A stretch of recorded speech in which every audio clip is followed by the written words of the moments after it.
Hey everybody, it's Master Gallengeist here, bringing you my review for the second season of the anime Kakegurui on Netflix. And this kind of still had the same problems that I had with the first season. I was like, okay, they're putting out a second season, kind of see what's going on. And it's kind of more the same. I do like the supposed increase of the stakes because the premise of it is interesting enough. We get back into the school and we see that Karari has decided to open up an election and that you use your votes and you gamble them to acquire more votes and you can use them to vote on yourself or whoever else you want to be as president. So, interestingly enough, really good, strong kind of premise.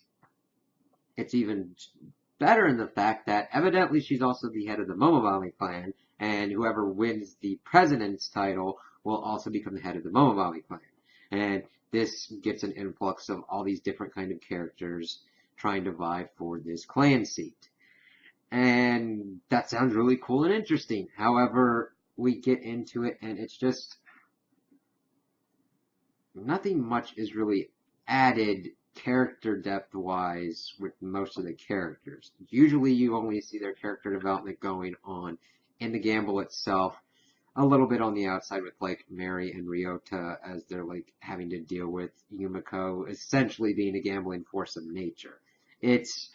I don't mind that she is so into gambling and kind of switches Jekyll and Hyde in them.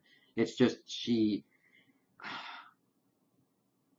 it's not really, I mean, it's interesting to see, but it's more of just you're going back and forth, and there doesn't really feel like to be that many stakes involved in what's going on. Granted, you have characters going through these motions of being devastated by certain losses and all that, but I don't really feel that kind of connection of like, oh, okay, like in the beginning, in the first one, we get this whole like finger thing going on, nobody loses a finger on anything, and that girl barely pops up again until later on. That towards the end of the season, it's like, oh, okay. So we don't really get that much check-in in what's going on with each of these characters, character development, totally after each kind of gambling match. Now, we do kind of get them from season one kind of coming in and seeing stuff going on with certain ones that have lost and have to come back into this whole election charade. But again, there's not really that much character depth done with these gambles. I mean, we get Yumiko essentially doing ass pulls. Now, I don't mean to say that in that she couldn't have gotten these great wins and all that. It's just the way it is shown, it's more like, oh, it just kind of comes out of nowhere like an ass pull. It's really kind of weird because I watched the whole season, and I just got the same feeling that I got from the first, like, oh, okay, how's Yumiko going to do this one? It's more of like, is Yumiko going to get out of this one, or what are the repercussions going to be, like her losing and becoming a house pet, and then working her way back up. Now, granted, I do think that was part of her plan to do that, but you always feel that Yumiko's in control, even when she's not in control in her crazy gambling obsessed state in usual gambling scenarios. Some interesting things are when like the one crazy chick with the eye patch and who is like obsessed with hurting herself fucks up and screws over the one gamble in the beginning and Yumiko just doesn't acknowledge her existence, but that's really about it. It's played more, I don't mind that it's played more as a gag, but I kind of wanted a little bit more to be going on in that. And one of the bigger kind of criticisms I had was how it ended in the middle of the election. I'm like, we got 12 episodes and this election didn't ramp up or whatnot. It kind of felt weird because it kind of stopped. But then I looked up and I was like, oh, that's where the manga has ended at the moment. That's all they could do. And I'm like, oh, okay.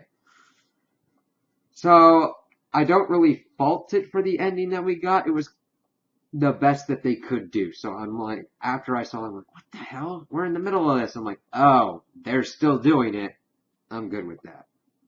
But it did set up some interesting things at the end with Rei as a character being kind of the lower totem for the Momo, like the whole Bami kind of clan and all that, and Yumiko, of course, being connected because of her name, Rei having interacted with her mother and all that years ago, and her mother being destroyed in a gamble, being an impetus for Rei to do all of her kind of actions throughout this season was kind of cool. That was the most kind of character development that I kind of saw and went, oh, that's all right. World building more. And the thing is, we got it at the end, and nothing more was really explored on that. So it's kind of a criticism, but I kind of know that, all right, they still don't have enough story to kind of develop it. So I don't expect them to do a third season right away. We're probably going to have to wait for that. But this is still kind of, it's not the worst. The animation quality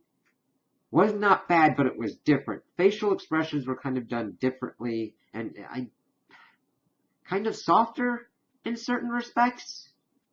It was really kind of strange. I could not put my finger down of what was going on with the animation. It's not horrible. I'm not saying that. It's still pretty visually a really great anime. But there were just some shifts from like the first season that I'm like, what's going on here? So, I don't know. If you kind of just want an anime to kind of watch and not really think that much about, definitely get on this one. It's a nice kind of filler placeholder anime to get you through if one of your favorite shows isn't on, or you ran through it so many times, it's like, I can't, like, this is all I got. I'm like, hey, watch this as a palate cleanser, you'll be okay.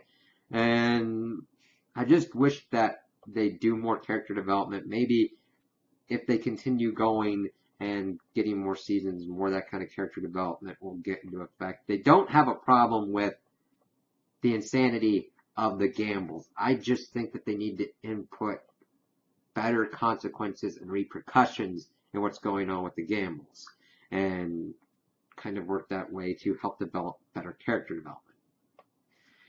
So those are my opinions on the anime. Tell me what you guys think in the comments below. If you liked it, if you didn't like it, if you agree with me, if you disagree with me. Also like and subscribe, and I hope you have a good day.